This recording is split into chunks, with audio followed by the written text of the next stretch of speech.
음, 자, 모두 반갑습니다. 화면을 공유를 해보겠습니다. 화면을, 자, 이것을 어떻게 하냐. 여기에서 잠깐 공유를 하지 않고, 이거를 전체 화면을 잠깐만 줄이고, 이쪽을 PPT를 하나 꺼내겠습니다.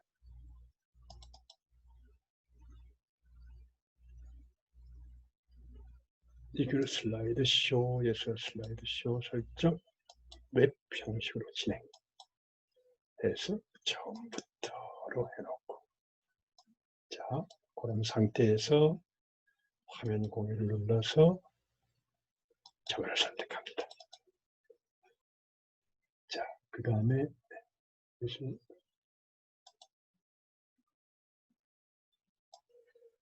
아직까지도 어색합니다. 이렇게. 그래도 랜선으로 직접 연결을 해서 오늘은 좀 이렇게 끊어졌다 이어졌다 하는 일은 없을 것으로 기대를 하고 있습니다. 자, 이렇게 조금 잡아내리겠습니다.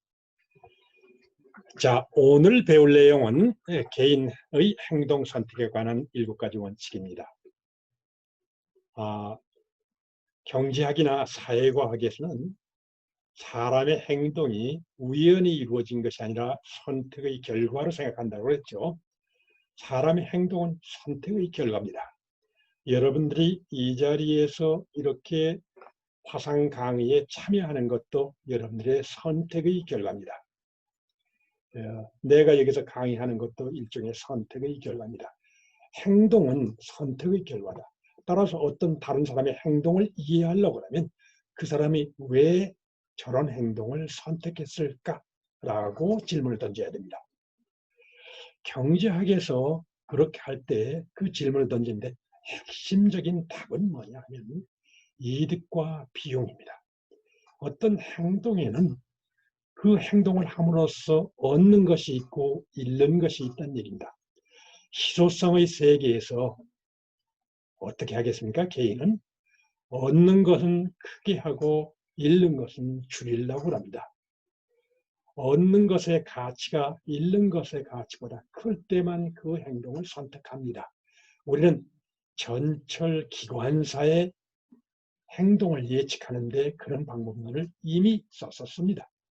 그걸 조금 더 구체적으로 살펴봅니다. 이것은 첫 번째, 우리는 여기 전체를 관통하는 핵심 질문은 왜 써니는 1,000원짜리 사과를 3개만큼 샀을까입니다. 이 문제를 집중적으로 탐구합니다. 써니가 사과를 3개 샀다는 행동은 어떤 선택의 결과입니다. 그러한 선택이 왜 그렇게 꼭 이루어질 수밖에 없었던가, 이거를 우리는 설명하려고 합니다. 첫 번째 질문은 왜 사과는 공짜가 아닐까부터 시작을 합니다. 그 행동부터 생각을 해봅시다. 왜 공짜가 아니냐라는 문제부터. 그 다음에 그것을 전체로는 왜 돈을 주고 사과를 사야 할까? 세상에 공짜는 없다라는 원칙부터 시작하려고 합니다. 공짜는 없다라는 말의 핵심에는 경제 전체로 자원 제약이 있다라는 것에 비롯됩니다. 경제 전체로는 우리나라 국민 전체가 소비하는 사과의 소비량이 우리나라 농부들 전체가 생산한 사과의 생산량을 넘어설 수는 없습니다. 누군가 소비하려면 누군가는 생산을 해야 된다는 얘기입니다. 소비하는 만큼 누군가는 생산을 했었어야 된다. 누군가 소비하려면 누군가 생산해야 된다는 것이 공짜는 없게 만듭니다. 생산량을 늘리려면 노동을 더 해야 되죠. 더 많은 노력을 기울여야 됩니다. 더 많은 토지를 사과 생산에 바쳐야 됩니다. 그런데 그 차원, 우리의 노동하려고 하는 노동 시간이나 우리의 과수원의 생산에 쓰일, 사과 생산에 쓰일 과수원, 토지의 면적은 제한되어 있습니다. 그러면 똑같은 자원 투입량으로부터 더 많은 것을 생산하면 되지 않느냐? 사실은 자원을 들어가는 양과 생산량 사이에는 기술이라는 조건에 의해서 제약되어 있습니다. 예를 들어서 사과를 1톤만큼 생산하기 위해서 적어도 이만큼한 부분의 토지가 필요하고 적어도 이만큼한 양의 노동이 필요하다 하는 이런 것이 있다는 얘기입니다. 주어진 자원으로부터 주어진 생산량 이상을 생산해내지 못하고 주어진 생산량을 생산하려면 반드시 어느 규모 이상의 자원이 필요하다는 얘기입니다. 이것이 경제 전체로 각각의 상품의 소비량이 생산량을 초과할 수 없다는 것을 우리는 자원제약이라고 부른다면 개인은 그걸 어떻게 느끼냐면 소득 예산제약이라는 것이 있습니다. 이걸 예산제약이다라는 말은 내가 소비할 수 있는 것은 내 소득의 범위를 초과할 수 없답니다. 소비가 소득의 범위를 초과할 수 없다. 여러분들은 이렇게 얘기하는지도 모릅니다. 내가 평생 동안 소비가 소득을 초과할 수는 없지만 일정 기간 동안은 소비 이상으로 소득할 수도 소비가 소득보다 더 클 수 있어. 어서 쓰면 되지 않아. 나중에 갚으면 되지. 맞습니다. 맞습니다. 좀 더 정확하게 얘기하면 소득 플러스 기초의 소득과 저축의 합계와 소비와 기말자산의 합계보다 같거나 커야 된답니다. 나는 그것이 없는 것으로 전제를 하고 있지만 평생 동안으로 봐서는 소비와 합계가 총소비와 총소득이 같아져야 된다. 현재 가치로 봐서 그렇게 돼야 됩니다. 그렇지만 거기에서 이자가 있고 저축이 있고 때로는 부채가 있으면 이 관계가 일시적으로는 어긋나기 좋습니다. 그렇지만 사람에게는 예산 제약이라는 게 있습니다. 지금 빚을 지면 언젠가는 갚아야 됩니다. 지금 저축을 하면 나중에 쓸 수도 있고 사람들은 평생 동안의 예산 제약 하에서 움직이게 됩니다. 경제 전체로 자원 제약이라는 것 때문에 개인에게서는 예산 제약이라는 것이 생기게 된다는 말입니다. 나는 여기서 응용 문제로 이렇게 얘기했습니다. 나는 제일 처음에 문제를 하는 건 사과가 공짜가 왜 아닐까라는 얘기를 하기 위해서인데 나는 써니가 사과 3개를 돈 3,000원을 주고 바꿨다라는 문제를 왜 돈을 꼭 주고 바꿨어야 되지? 왜 사과를 거저 공짜로 받으면 안 되지? 여러분들 왜 공짜로 받으면 안 될까요? 여러분들 왜 써니한테 사회는 공짜로 사과를 주지 않을까? 김정헌 군 한번 얘기해 보겠습니까? 김정헌 군. 왜 공짜로 사과를 얻을 수 없을까? 개인은? 써니는 왜 공짜로 사과를 받을 수 없을까? 그 사과를 생산하는데 재화가 들어가니까 어쩔 수 없이 돈을 지불해야 되지 않았을까요? 소리가 안 들립니까? 잠깐. 아하. 여러분들에게 소리가 제대로 들리는데 미안합니다. 이걸 켜고 얘기하겠습니다. 잠깐만. 내가 이걸 제대로 안 하고 해서 여러분들에게 소리가 잘 안 들렸을 것 같네. 미안합니다. 내가 이렇게 깜빡깜빡 잊어버렸네. 그죠? 네, 이걸 갖다. 자, 김정헌 군, 예, 뭐라고 했습니까? 그 사과를? 재화가 사과를 생산하는 데는 재화가 필요하니까 예. 그에 따른 대가를 지불하기 위해서 그러지 않았을까요? 예, 사회 전체로 봐서는 그렇습니다. 말하자면 이렇다고 할 수 있죠. 나는 사과를 받기만 합니다. 그러면 누군가는 생산을 해야 됩니다. 그러면 모든 사람이 사과를 받을 수만은 없으면은 누군가 생산을 해야 된다면 생산의 대가를 요구하는 시스템이 반드시 생겨나기 마련입니다. 따라서 그때 우리는 바로 이 자원 제약, 생산한 이상 소비할 수 없다라는 걸 사회 전체에서 이거를 우리에게 어떤 식으로 관철시킬까요? 개인에게는 소득이 소비보다 커야 된다라는 이런 예산 제약으로 강제를 합니다. 그럼 그 예산 제약은 개인은 어떤 식으로 그 예산 제약을 지키는지 감시할 수 있을까요? 이런 겁니다. 그런 이런 방법입니다. 네가 어디에다 생산을 한 것을 기여한 증거를 돈이라는 형태로 가져와라. 그 돈을 내야만이 다른 사람이 생산한 사과를 너에게 주겠다라고 여러분들의 사회 시스템을 갖다 고안하는 사람이라면 그런 종류의 시스템을 개발하지 않으면 사회가 굴러가지 않습니다. 자, 나는 이렇게 얘기한 셈입니다. 사회는 어떤 식으로든 소비량이 생산량보다 클 수 없다는 걸 강제를 해나가야 됩니다. 그러기 위한 하나의 방편으로 개인의 소비를 소득 이내로 제약을 해야 됩니다. 물론 이건 가족 내에서 다른 사람의 아빠의 소득을 아들의 소비로 해도 된다는 건 보장을 해줍니다. 가게 내에서는 이전을 할 수 있습니다. 그렇지만 개인이 소득 이내에서 소비한다는 걸 어떻게 보장을 하지? 소득이라는 걸 돈으로 주고 소비할 때는 그 돈을 내게 함으로써 소비가 소득을 초과할 수 없다는 걸 돈으로 입증을 하게 만들어야 됩니다. 돈이 그 증거입니다. 자, 나는 돈에 대해서 지금 얘기를 한 셈입니다. 나는 사실은 이 얘기를 여러분들에게 이렇게 바꿔서 얘기하는 게 더 쉬울는지 모릅니다. 여러분들이 하나의 상품만 생산한다고 합시다. 내가 시카고 대학에 다닐 때 시카고 대학에 다니던 빌딩에는 페어팩스라는 빌딩이었습니다. 예, 알카포네라는 마피아가 묵던 호텔이었던 것이 지금은 시카고 대학 기혼자 기숙사로 돼 있어서 내가 거기에 머물러 있었습니다.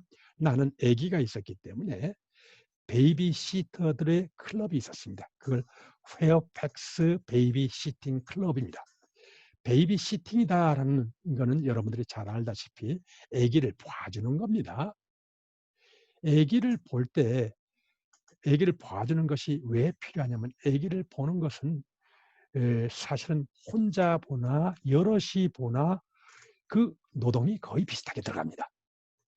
어떤 점에서는 여럿이 보는 게 더 쉬울 수도 있고 애들의 교육상으로 사교성을 기르거나 하는데 더 좋을런지도 모릅니다. 거기다가 미국에서는 가끔가다 파티 가는 수도 있고 쇼핑을 가는 수도 있고 그래서 애들을 떼놓고 부부가 이렇게 외출하는 수도 많아가지고 시카고 대학에 다니는 기혼자 기숙사에 있는 학생 부부들 사이에는 베이비시팅 클럽이라는 클럽이 만들어져서 거기에서 아기를 맡아주기도 하고 맡기기도 합니다.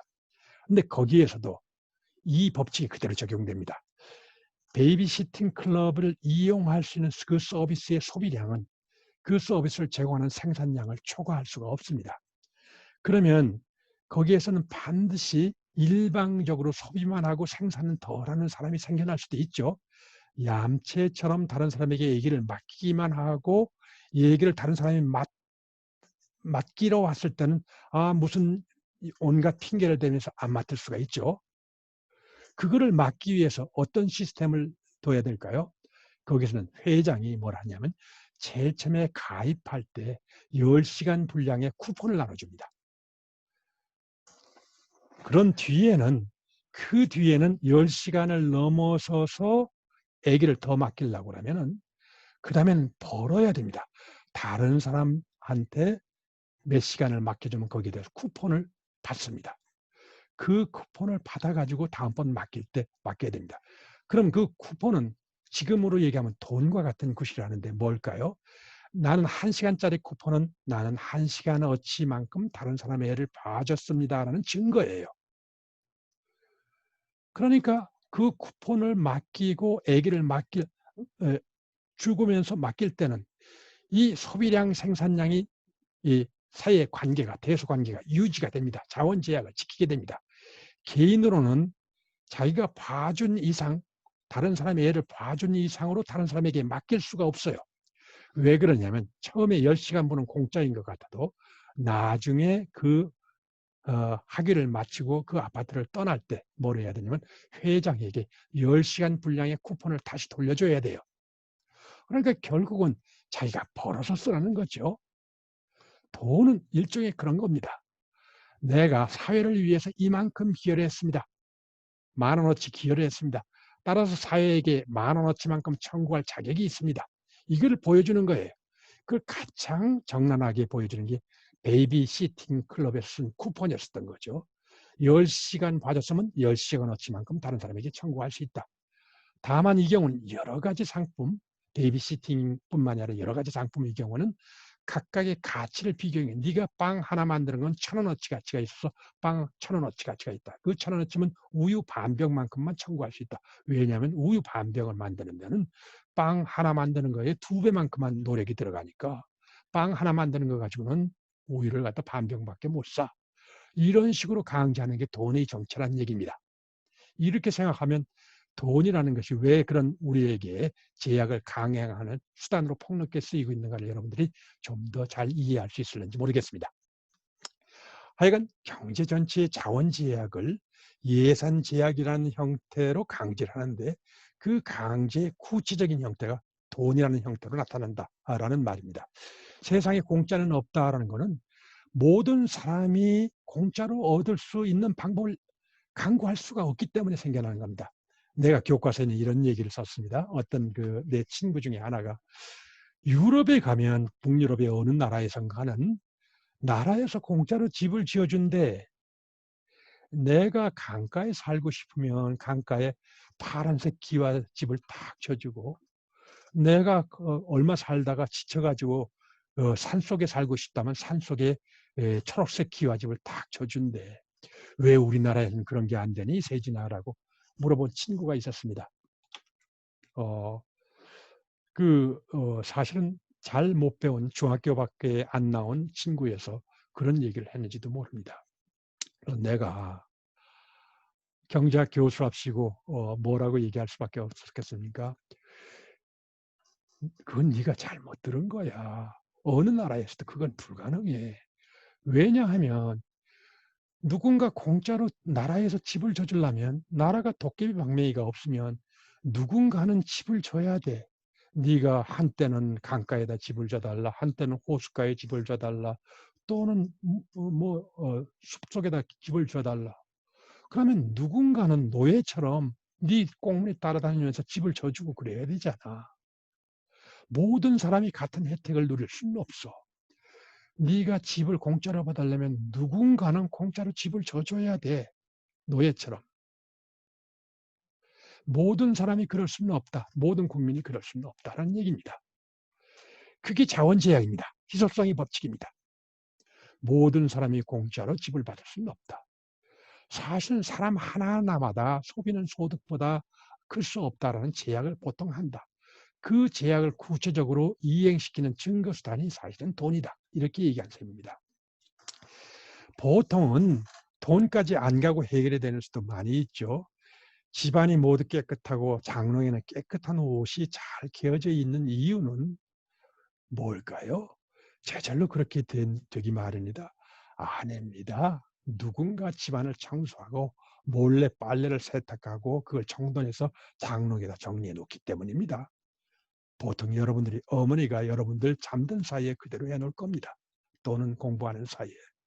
제절로 그렇게 되는 법은 없습니다.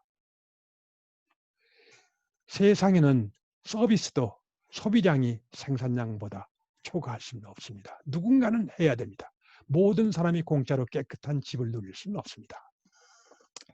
공짜는 없다라는 말에는 이런 것이 가로놓여 있습니다. 모든 이득에는 우리가 얻는 거에는 반드시 대가가 따르기 마련이다. 또는 우리가 어떤 희소한 것을 얻으려면 반드시 뭔가는 포기해야 된다. 얻는 것을 우리는 이득이다라고 그러고 잃는 것을 비용이라고 부릅니다. 자, 얻는 것을 이득, 잃는 것을 비용이라고 합니다. 그 가치를 얘기하기 때문에 이득과 비용을 비교해서 사람은 행동 여부를 선택할 때 이득이 비용보다 크면 그 행동을 하고 반대면은 하지 않습니다. 두 개의 가치라는 숫자를 비교할 때 얻는 것의 가치, 잃는 것의 가치, 얻는 것의 가치를 영어로는 benefit라고 합니다. 이걸 번역할 때 benefit를 편익이라고 번역하기도 합니다만 나는 그게 영 익숙하지 않아요. 그래서 이득이라고 알기 쉽게 얘기했습니다. 이득하는 게 더 실감이 납니다. 비용, 코스트, 영어로는 코스트라고 합니다. 이걸 잃는 것, 이득과 비용을 비교하는 것을 benefit 코스트 어널리시스라고 얘기합니다. 편익 비용 분석, 베네피트 코스트 어널리시스라고 얘기합니다. 나는 이득과 비용을 비교해라. 이득은 얻는 것의 가치입니다. 비용은 잃는 것의 가치입니다. 이 가치를 비교해서 이득이 비용보다 크면 사람은 그 행동을 하려고 하고, 반대면 그 행동을 포기해버립니다. 사실은 두 개의 숫자가 있다면 같거나 작거나 크거나 셋 중에 하나입니다. 같은 경우는 그럼 어떻게 하느냐? 같으면 어느 쪽인지 무차별합니다. 사실은 그건 무시해도 됩니다. 어느 쪽에다 붙여도 됩니다. 같은 경우는 이득이 비용보다 큰 쪽에다 붙여서 한다라고 해도 좋고 안 한다고 해도 좋습니다. 무차별한 거는 어느 쪽에 붙여도 좋다는 의미이기도 하죠. 따라서 우리는 크다 작다만 얘기합시다. 이득과 비용을 비교해서 이득이 크면 그 행동을 한다. 아니면 안 한답니다. 자, 이 경우에 이득과 비용은 어디에다 비교하는 걸까요? 어떤 디폴트 상태랑 비교한 겁니다. 예를 들어서 여러분들이 이 강의를 듣느냐라는 거에 이득과 비용을 갖다 생각한다고 합시다. 이 강의를 듣는 것, 이 시간에 여러분들이 낮잠을 자는 게 디폴트라고 합시다. 낮잠을 자는 거에 비하여 이 강의를 들어서 얻을 수 있는 것, 뭐가 있는지 잘 모르겠습니다. 이도경 양 낮잠을 자는 거를 디폴트라고 합시다. 이 강의를 들으면 뭐가 이롭습니까? 뭐가 이로워서 여기에 어렵게 들어왔습니까? 경제에 대한 지식을 얻을 수 있다고 지식이다. 생각합니다. 와. 좋게 얘기해 줘서 고맙습니다. 비용은 뭘까요? 이 경우에? 비용. 이 강의를 듣는 비용. 이득에는 반드시 대가가 있다. 잃는 것이 있다. 비용이 있다. 뭐가 있습니까? 비용은.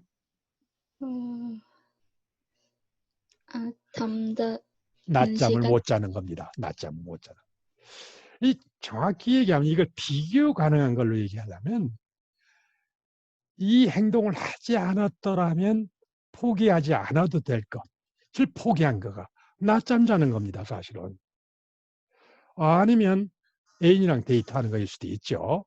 하여간 산책을 하거나 쉬거나 또는 다른 강의도 있을 수도 있죠. 그게 비용입니다. 포기한 것. 그렇지만 주의하는 것은 이 행동을 하지 않았더라면 포기하지 않아도 될 것. 그거를 나타내기 때문에 예를 들어서 이도경 양 다시 한번 얘기해 봅시다. 등록금을 이도경 양이 낸 등록금의 n분의 1은 비용일까요? 아닐까요? 이 강의를 듣는 비용일까요? 아닐까요? 어렵다. 좀. 잘 모르겠습니다. 이건 이렇습니다.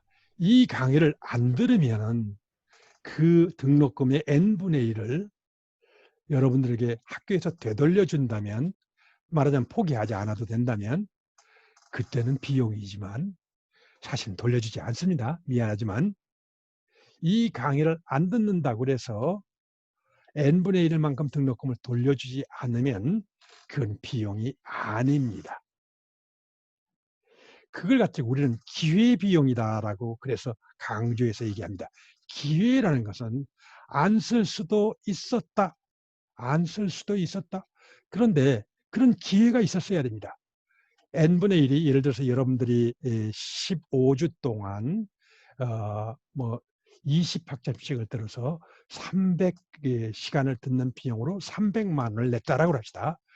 그러면 300만 원을 냈으면 1시간당 10,000원꼴 하냐? 그러면 이 강의를 요거 안 들으면 1시간 학교에서 돌려준대. 만일에 그랬다라고 하면 이 강의를 듣는 비용에 10,000원도 포함됩니다. 낮잠 못 자는 비용 플러스 10,000원입니다.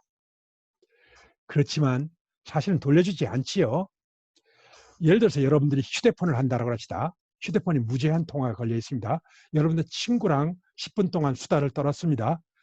그러면 10분이라는 시간 동안 낮잠 잘 거를 포기했기도 하지만 통화료 얼마일까요? 10분 통화를 안 했으면 통화료가 얼마만큼 절약이 됩니까? 안 됩니까? 무제한 통화라서 통화 요금은 딱 고정이 돼 있다고 합시다. 그러면 비용은 제로입니다. 돈 비용은 제로라는 얘기입니다. 이거 듣는다고 등록금이 늘어나거나 줄어들지 않지요. 그러면 등록금 비용은 여기서는 무시해야 됩니다. 교재 대금도 마찬가지입니다. 여러분들이 교재를 사는데 얼마가 들었다고 합시다. 그게 n분의 1만큼 지금 달았다. 그래서 그 비용이 여기에 들어가야 되느냐? 아니다라는 얘기입니다. 회계학과 학생이 있으면 그것이 회계학에서는 조금 달리 처리하는데 라는 걸 여러분들이 알는지 모릅니다.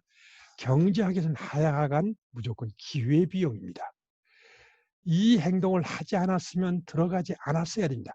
그렇지만 회계학에서는 들어간 비용을 어떻게든지 파악해서 거기다 집어넣어 줘야 됩니다. 그래서 회계학과는 좀 다릅니다. 회계에서 비용과 다릅니다. 회계학에서의 비용과는 달리 사실은 경제학에서는 뭐를 따지냐면 낮잠 자는 거에 낮잠 못 자는 비용 뭐 이런 거를 따집니다. 사실은 회계학에서는 그런 거 따지기가 어렵죠. 자, 그래서 경제학에서 비용은 그거를 돈으로 따지든 사람의 욕망으로 효용으로 따지든 어쨌든 잃는 것과 얻는 것의 가치, 잃는 것의 가치를 따진 것이다. 그러면 사과 3개 이득이 돈 3,000원의 비용보다 크다라는 것은 사과 3개를 샀다는 것은 사과 3개랑 돈 3,000원 비교해서 사과 3개로부터 얻는 만족의 크기가 돈 3,000원에 포기한 만족보다 더 크다는 얘기입니다. 마지막으로 이도경량에게 하나만 더 물어보겠습니다. 자, 돈 3,000원의 비용이다라고 얘기했는데 돈 3,000원은 사실은 사과에 비해서는 종이 쪽에 불과해요. 따라서 사과 3개의 이득, 사과 3개가 나에게 주는 어떤 욕망의 만족과 돈 3,000원 뭐를 비교한다는 뜻일까요? 돈 3,000원의 비용이 뭐예요? 사과 3개의 이득과 돈 3,000원의 비용을 비교할 때 사과 3개의 이득은 알겠어요. 사과 3개가 내 배고픈 걸 좀 보충해주고 입안에서 청량감을 주고 내 욕망을 만족시켜줍니다. 효용이 있습니다. 근데 돈 3,000원 그거 먹어봤자 사실은 별로 영양가도 없고 입안에서 텁텁해서 잘 넘어가지도 않고 뭐를 얘기할까요? 돈 3,000원의 비용은.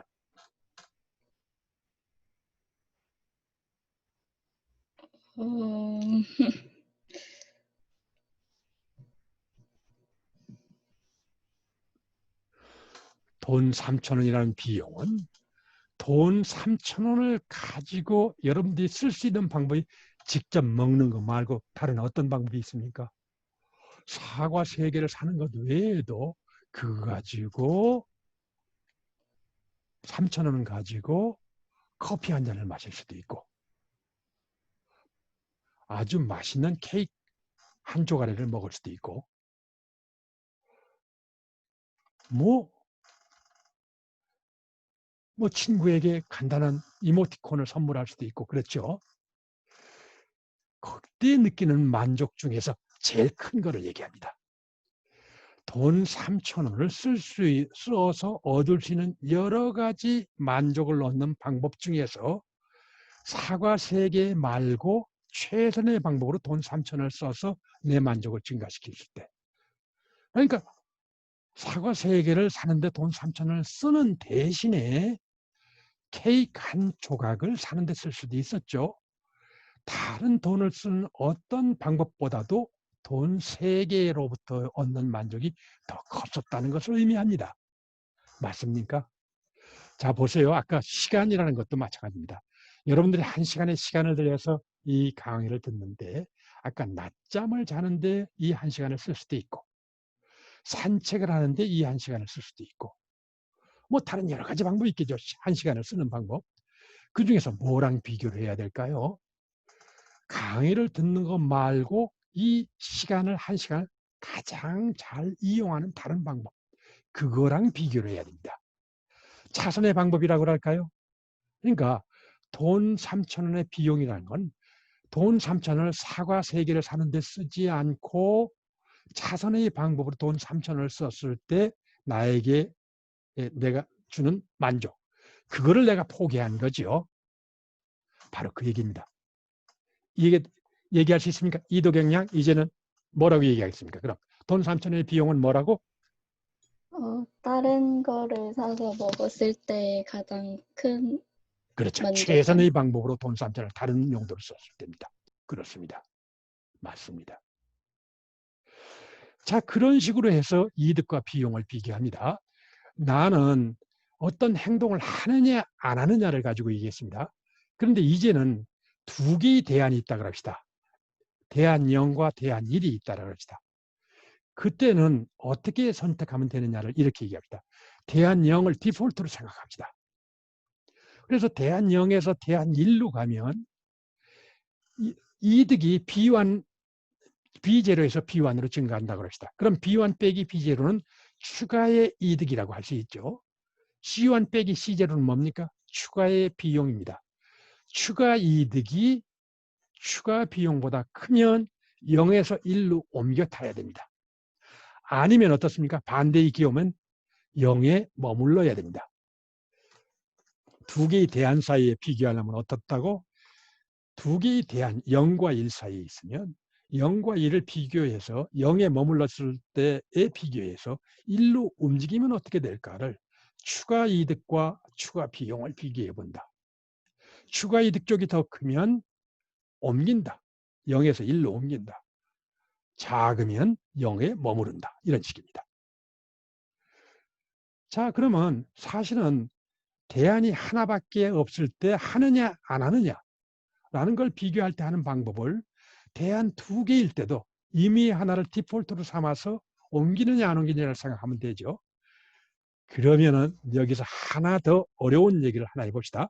엄태준 군 얘기를 해봅시다. 대안이 이제는 두 개가 아니라 세 개면 어떻게 해야 될까요? 이거 퀀텀 립을 해야 됩니다. 대안이 세 개면 어떻게 해야 될까요? 추가 이득, 추가 비용을 계산하는 거를 2번 하면 되지 않을까요? 어떻게? 좀 더 구체적으로? 예를 들어서 대안 0, 1, 2가 해봤을 때 세 개 중에 아무 임의의 두 대안을 선택해서 예. 이제 비교를 하면 하나의 대안을 선택한다는 거 나올 것이고 예. 그 나온 대안과 그 선택하지 않았던 나머지 하나를 비교를 하면 최종적으로 자기가 선택할 대안이 맞습니다. 나올 수 있지 않을까요? 아주 정확합니다.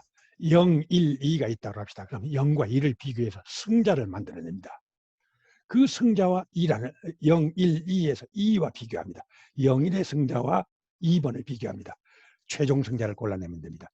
그러면 여기는 아주 간단하게 한 걸음만 더 나가면 됩니다.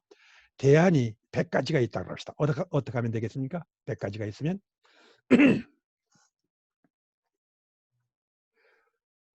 그걸 100번 하면 되겠죠. 그죠? 0과 1을 비교해서 승자를 계산해냅니다. 그 승자와 2를 비교합니다. 그 승자와 3을 비교합니다. 그 승자와 4를 비교합니다. 그래서 100까지 나갑니다. 맞습니까? 되겠죠? 차례로 하면 됩니다. 물론 다른 더 좋은 방법을 할 수도 있지만 난 될 수 있는 하나의 방법만 얘기한 겁니다. 다른 토너먼트 형식으로 해도 됩니다. 묶어가지고 토너먼트를 만들어도 됩니다. 우리가 결승전을 하고 그러는 방식이 그런 식이죠. 여러 가지. 그러면은 엄태준 군 여기서 마지막으로 하나. 사과의 개수를 센다라고 합시다. 모든 자연수를 다 선택할 수 있습니다. 사과를 하나, 제로 하나도 안 살 수도 있고 하나만 살 수도 있고 2개를 살 수도 있고 3개 살 수도 있고 4개, 100개, 1000개, 10,000개 이렇게 해도 모든 자연수를 비교할 때는 어떻게 하면 되겠습니까? 차례로 비교해 나가면 됩니다. 0과 1을 비교하고 1과 2를 비교하고 거기에 승자와 3을 비교하고 2를 비교하고 그걸 무한히 반복해 나가면 됩니다. 이 치료는 그렇죠. 그렇죠? 그러니까 대안의 개수가 많다고 해서 두려워할 이유가 전혀 없습니다. 이치만 알면 됩니다. 2개를 비교하는 원리가 100개, 1000개, 무한개로도 그냥 파급돼 나갈 수 있습니다. 맞습니까? 오케이. 네. 자, 좋습니다. 여러 대안이 있으면 N개의 대안만 가지고 얘기합시다. 그러면 여러 개의 대안이 있을 때는 사실은 만일에 이걸 갖다 흔히 우리가 하는 말은 최소 비용으로 최대 효과를이라고 얘기합니다. 연쇄적으로 둘 사이를 비교한다라고 할 때 우리는 최소 비용 최대 효과, 만일에 효과라는 말은 사실은 이득을 얘기합니다. 비용은 최소로 만들고 이득은 가장 크게 만들어라는 얘기죠. 만일에 이득이 같다라고 합시다. 예를 들어서 사과 하나를 3개를 사는, 사과 하나만 산다라고 합시다. 사과 3개를 산다고 해도 역시 마찬가지고 사과를 3개를 살 때 사실은 가게가 100개가 있어서 100개 어디에서 사느냐가 문제라고 합시다. 이득이 똑같다라면 여러분들은 어느 가게로 가겠습니까? 그 중에서 가장 싼 가게로 갈 겁니다. 사람들은 이득이 같으면 비용을 가장 최소로 만들려고 하니까 우리는 같은 이득을 가장 비용을 줄이는 방법으로 선택하는 것을 우리는 경제적이라고 부릅니다. 여러분들 경제적이란 말이 뭐라고? 비용을 가장 줄이는 방법을 선택하는 거라고. 비용이 같다면, 똑같은 비용이 같다면 어떤 데서 1,000원짜리 3,000원짜리 봉지 사과가 있습니다. 그 봉지에 똑같은 크기의 사과를 갖다 똑같은 비용이라면 똑같은 크기의 사과가 가급적 개수가 많이 들어있는 걸 고를 겁니다. 개수가 같다면 크기가 가장 큰 거를 고를 거예요. 바꿔 얘기하면 비용이 같을 때는 이득이 큰 쪽을 사람은 고르려고 합니다. 때로는 가성비가 높다라고도 그러죠. 이게 더 경제적이야 라는 말은 사실은 단위당으로 따져서 비용이 적다는 의미가 되기도 합니다. 왜냐하면 같은 비용으로 해서 보다 이득이 크면 이득 단위당 비용이 줄어드는 것에도 해당하니까요. 또는 그걸 가성비라고 얘기하기도 하지요. 경제적이다라는 말이 멀리 있는 게 아닙니다. 이 경제적인 것을 골라내는 것을 우리는 경제 원칙이라고 부릅니다. 최소 비용으로 최대 이득을 추구하는 것, 경제 원칙입니다. 경제 원칙을 따른 행동을 우리는 합리적이라고 부릅니다. 합리적이다라는 말은 합목적적이라는 얘기겠죠. 그 목적이 뭐든 간에 그 목적을 가장 효과적으로 달성한다는 얘기입니다. 그 얘기가 왜 가능하냐면 여기서 경제적이다 또는 경제 원칙이다라고 얘기하면 사람들은 그거 이기주의 아니야? 그거 물질주의 아니야? 라고 얘기할 수도 있습니다. 그런데 사실은 꼭 그런 것은 아닙니다. 사람은 때로는 말입니다. 그 사랑하는 자식을 위해서 자기의 목숨을 버리는 어머니나 또는 자기의 조국을 위해서 자기의 목숨을 버리는 애국자도 있습니다.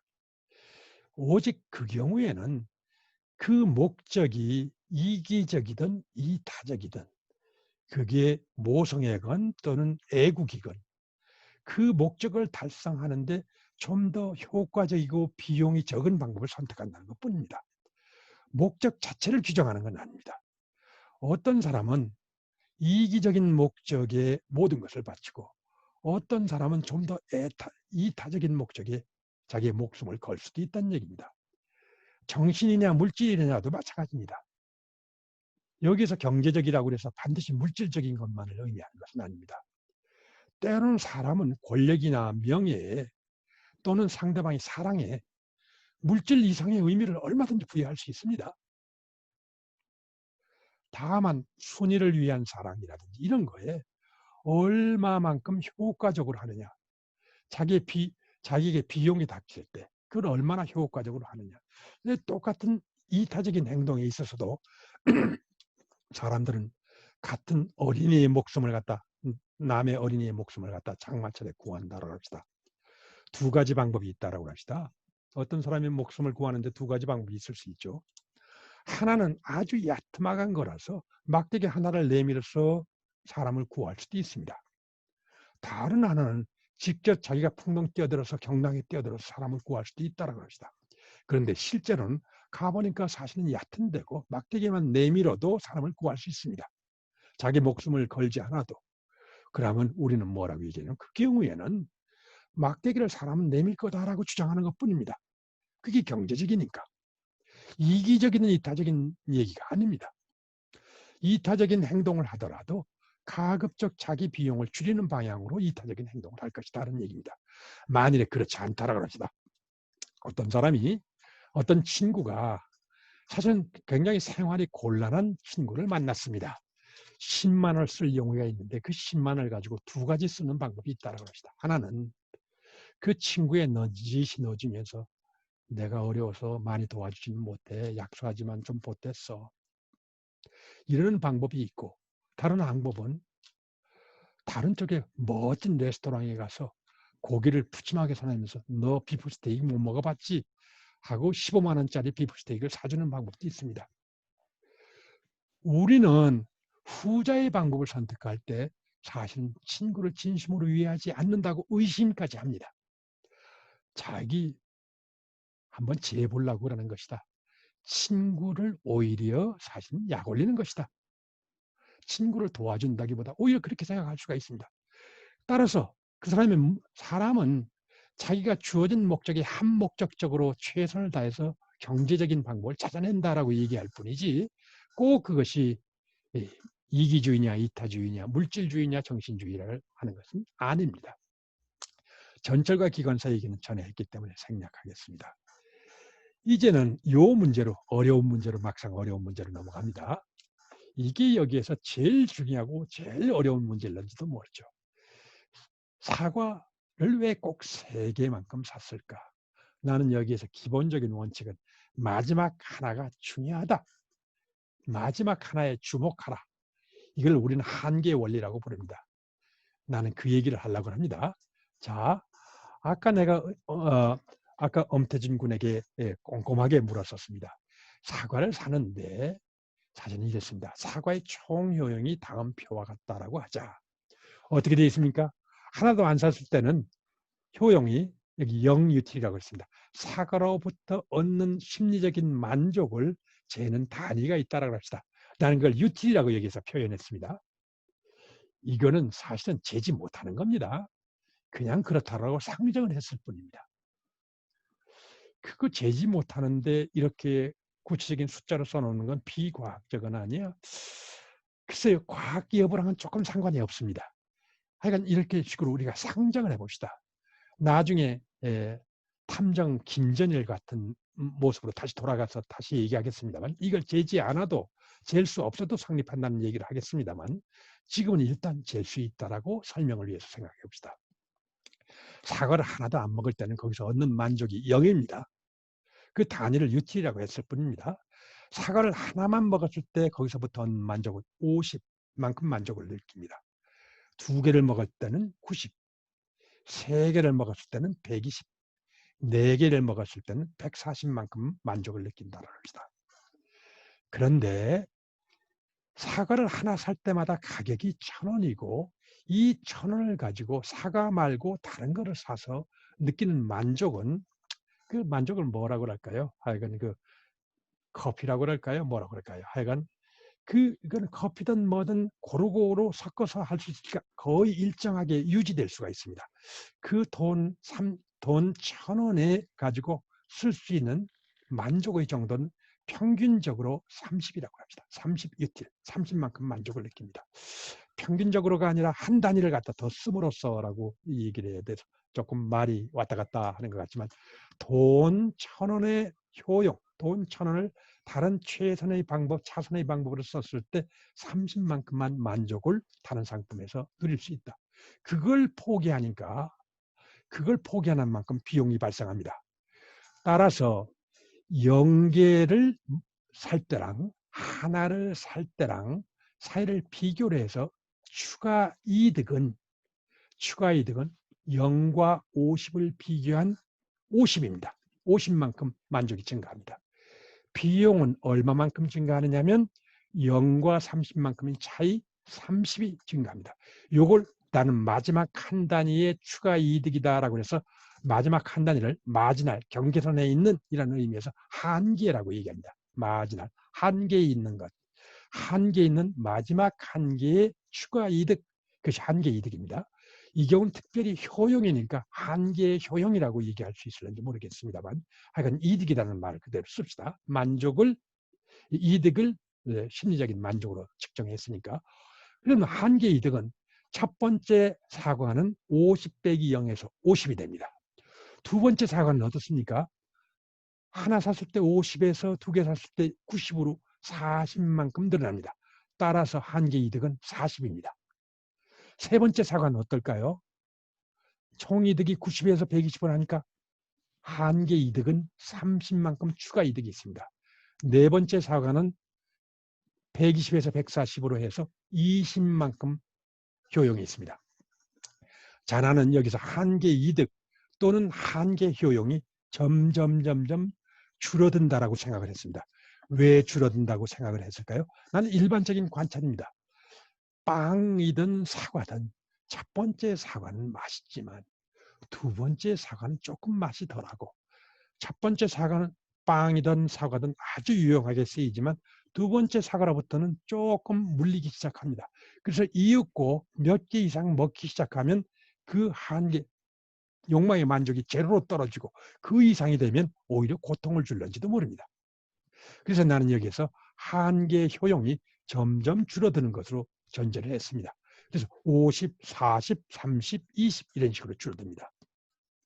그에 비하여 돈 1,000원 항상 일정하게 유지가 되고 돈 1,000원으로 1,000원을 다른 데 썼을 때 누릴 수 있던 그 어떤 만족, 한계 효용은 30으로 일정합니다. 30, 60, 90, 120. 따라서 1,000원은 일정하게 30이라는 만족을 가지고 있습니다. 그걸 우리는 포기하는 겁니다. 자, 그러면 이제는 계산으로 나갑시다. 0개와 1개 사이에서 엄태준 군에게 다시 묻습니다. 0개와 1개 사이에서 한 개 이득이 50이고 한 개 비용이 30입니다. 그러면 0개가 이기겠습니까? 1개가 이기겠습니까? 어느 쪽을 선택합니까? 0개, 1개 중에서? 한 개요. 한 개를 선택합니다. 1개와 2개를 비교합니다. 이제는 그 추가 이득이 여기서 40이고 추가 비용은 30입니다. 1개, 2개 사이는 어느 게 이깁니까? 두 개가 이기지요. 그렇죠? 네. 자, 이제는 여기가 제일 델리케이트한 부분입니다. 2개에서 3개 사이에 하면 한 개 이득이 30, 한 개 비용이 30으로 똑같습니다. 그거를 넘어서면 4개째는 쉽습니다. 한 개 이득이 20이고 한 개 비용은 30이니까 4개째는 안 살 겁니다. 3개째는 살까요? 안 살까요? 이것이 제일 어려운 부분이라는지 몰라도 그것은 어떤 두 개 사도 되고 안 사도 된다고 생각합니다. 맞습니다. 그런데 이렇게 생각을 해봅시다. 여기에서 그렇습니다. 사도 되고 안 사도 되는 겁니다. 그런데 우리가 여기에서 약간만 좀 사고 실험을 조금 더 합시다. 사실은 사과를 이 낱개로 사는 것이 아니라 부분적인 개수로도 살 수 있다고 합시다. 반개 단위로도 살 수 있다고 합시다. 이거는 여러분들이 반개 단위로 살 수 있다고 그건 말도 안 돼. 머릿속에 상상에 불과하지. 아닙니다. 하나를 사서 이틀에 나눠 먹으면 하루에 반 개씩 소비하는 셈 아닙니까? 사실은 여기에서 소비나 생산이라고 할 때는 어떤 속도를 얘기하는 겁니다. 따라서 속도는 어떤 하나의 사는 행위를 얼마한 기간에 따라서 하느냐 두 가지 요소에 의해서 결정되니까 비록 상점에서는 하나, 두 개, 세 개만 살 수 있다 하더라도 그 하나, 두 개, 세 개를 하나를 사서 이틀에 나눠 먹으면 반 개씩 먹는 셈이고 사흘에 나눠 먹으면 3분의 1개씩 먹는 셈입니다. 두 개를 사서 사흘에 나눠 먹으면은 말하자면 3분의 2개씩 먹는 셈이라서 n개를 사서 m일에 나눠 먹으면 n분의 n개씩 사서 먹는 셈입니다. 모든 유리수를 다 소비할 수 있습니다. 모든 유리수를 갖다 다 소비할 수 있으면 사실상 모든 실수로 소비할 수 있다고 봐도 되죠. 말하자면 사과를 루트 2개만큼 소비하는 것도 가능하다는 얘기입니다. 어떻게 하면 됩니까? 사실은 루트 2일에 한 번씩 가서 사면 되는 거지요. 말하자면 나는 그렇게 생각을 하면 어떤 것이 가능하냐? 단계라는 것만 생각해 봅시다. 그러면 사과 2.5개째는 살까요? 안 살까요?를 비교해 보면 사실은 여기서 한 개 이득을 갖다 비교해 놓은 거면 2.5개째는 35UT일 거 아니야? 한 개 비용은 30UT. 2.5개째는 사겠는데 2.9개째는 어떨까요? 그것도 역시 사겠는데 2.99개째는 어떨까요? 그것도 사겠네. 그러면 이렇게 생각할 수도 있지 않아? 사실은 한계 이득과 한계 비용이 같아지는 수준까지 사겠네. 맞습니다. 그게 세계입니다. 그래서 세계째는 산다라고 봐야 됩니다. 자, 그 얘기를 그러면 이 얘기를 세계만큼 살까라는 얘기를 갖다 어떤 다른 식으로 볼 수도 있느냐면 이렇게 볼 수도 있습니다. 자, 여러분들에게 조금 나는 지금까지는 이런 얘기를 했지만 이걸 전반적인 추세로 얘기하면 빵의 소비량의 증가함에 따라서 한계형이 점점 감소한다라는 것을 우리는 한계형 체감의 법칙이라고 부릅니다. 체감이다라는 말은 점점 감소한다는 말입니다. 한계효용이다라는 말은 마지막 단위의 추가 효용이라는 의미지요. 체감은 점점 마지막 단위의 추가 효용이 점점 감소한다. 그 얘기입니다.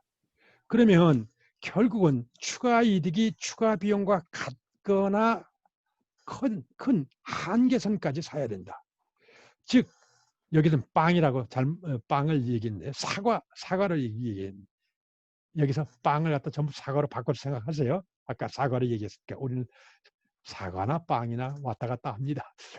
사과의 한계형이 마지막 한 단위의 사과의 한계형이 사과의 가격 곱하기 돈 1원의 효용. 사과의 가격은 1,000원이죠. 돈 1원의 효용은 이 경우에 0.01 유틸이라고 했습니다. 따라서 1,000원 곱하기 0.01 유틸 0.03이라고 그랬나? 0.03 그럼 30유틸이 되네요. 0.03 유틸 해서 이것이 같아진 점까지 산다라는 말을 빵의 한계형을 영어로는 마지널 유틸리티라고 부릅니다. 그래서 MU라고 썼습니다. 빵의 가격을 P라고 썼습니다. 돈 1원의 효용을 람다라고 썼습니다. 그러면 어떤 식이 되냐면 이 식이 나옵니다. 이 식 MUQ는 람다 곱하기 P보다 같거나 커야 된다. 이거 우리에게 처음 나오는 식입니다. 중요한 식이라서 여기에서 MU는 마지널 유틸리티, Q는 사과의 소비량입니다. 사과의 소비량의 한계 효용이라는 함수입니다. 사과의 소비량에 의존하는 사과의 한계 효용이 사과의 가격에다가 돈 1원의 효용을 곱한 거, 이걸 람다, 그리스 문자입니다. 람다라는 자를 영어의 L에 해당하는 자입니다. 입자, 한자 입자 비슷하게 됐죠? 한자 팔자 비슷하게 돼 있는데 요걸 람다라고 읽습니다. 람다 P, MUQ, MU 오브 Q는 람다 P보다 같거나 커야 된다. 이것이 만일에 연속이라면 MUQ가 람다 P와 같아지는 점까지 생산이 될 겁니다. 소비가 될 겁니다. 요거는 사실은 람다가 주어져 있고 P가 주어져 있고 MU라는 한계 효용 함수가 주어지면 Q에 관한 방정식으로 볼 수 있습니다. 사람의 취향이 주어지고 가격이 주어지고 그 사람의 돈 1원의 한계용이 주어지면 한계 효용 함수가 주어지고 람다가 주어지고 P가 주어지면 이건 Q에 관한 방정식입니다. 그 Q가 바로 이 써니에서는 3이라는 어떤 해답을 가졌던 것입니다. MUQ는 람다 P라는 거에 해를 구한 것이 써니는 3개였기 때문에 써니는 사과를 3개만큼 샀던 것입니다. 그런데 MU는 어떤 함수라고 그랬어요? 감소함수라고 그랬죠. 만일에 람다 P에서 가격이 올라가면 어떻게 될까요? 가격이 올라가면 우변이 올라가겠죠. 방정식의 우변이 올라가면 좌변도 값이 올라가야 되죠. 좌변의 값이 올라가려면 Q가 어떻게 해야 됩니까? Q가 감소함수니까 줄어들어 줘야 됩니다. 따라서 우리는 가격이 1,000원에서 1,100원으로 올라가면 써니는 사과 사는 개수를 줄일 것 같아. 이렇게 결론을 줄 수 있습니다. 자, 부자가 돼서 람다의 값이 사실은 돈 1원의 한계용이 사실은 굉장히 낮아졌다. 왜냐하면 돈 1원의 효용도 부자는 더 낮으니까 거기도 돈의 한계 효용도 부자에게는 점점 감소합니다. 그러면 가격이 같아도 부자라서 람다가 낮아졌다. 그러면 사과를 어떻게 됩니까? 그러면 우변이 줄어들죠. 그러면 람다 U도 줄어듭니다. 람다 U를 줄어들려면 Q를 어떻게 해야 됩니까? 늘려야 되죠. 따라서 부자는 사과를 더 많이 사 먹을 거다. 말하자면 써니가 소득이 늘어나면 사과를 더 많이 사 먹을 텐데 라고 생각할 수 있습니다. 두 개의 상품으로 얘기하면 여기 두 개의 상품으로 얘기해 봅시다. X라는 상품과 Y라는 상품이 있다라고 합시다. 그러면 우리는 두 식을 쓸 수 있습니다. 사과에 대해서 쓴 거를 X라는 상품에 대해서 X에 대해서도 X의 한계 유형과 돈 이론의 효용 곱하기 XJ 가격 PX가 같아야 되고 YJ에 대해서도 YJ 한계 유형이 돈 이론의 한계 유형 곱하기 YJ 가격과 일치해야 되고 그러면 이 두 개를 람다에 관해서 풀어서 나란히 놓으면은 MUX 나누기 PX는 MUY 나누기 PY가 같고 그것이 람다와 같아야 되죠. 자, 이 얘기는 무슨 얘기냐면 돈 이론어치의 XJ 효용과 YJ 한계 효용이 돈 이론의 한계 효용과 같아야 된다는 걸 의미합니다. 이 말은 무슨 말이냐면 X 이론어치의 효용과 X를 예를 들어서 지금 사과가 있다고 합시다. 한쪽에서는 빵이 있다고 합시다. 사과 이론어치를 더 사서 내 만족을 느끼는 것과 늘리는 것과 빵 이론어치를 더 사서 내 만족을 늘리는 정도가 똑같아야 된다는 얘기입니다. 두 가지가 같아야 된다는 얘기죠.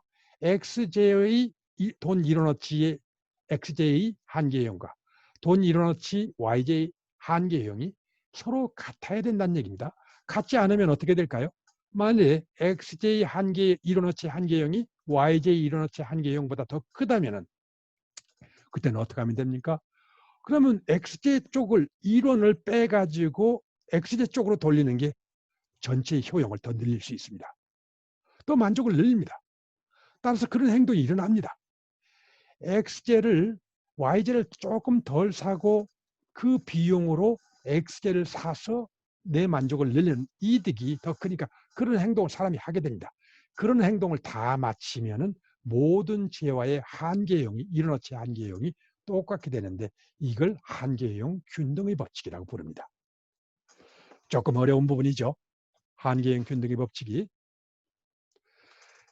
바꿔 얘기하면 이렇게 생각하면 됩니다. 여러분들이 돈을 쓸 때 내가 사과를 사 먹을 거냐 우유를 사 먹을 거냐 이론을 요거는 사과 사 먹자 요 이론은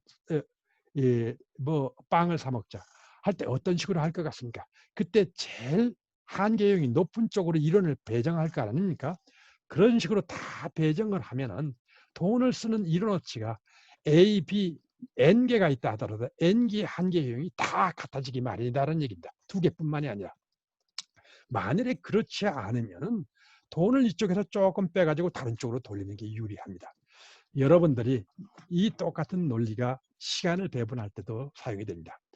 시간을 배분할 때도 1분이 여러분들이 중간고사를 앞두고 여러 시험 A, B라는 과목 두 과목을 공부한다고 합시다.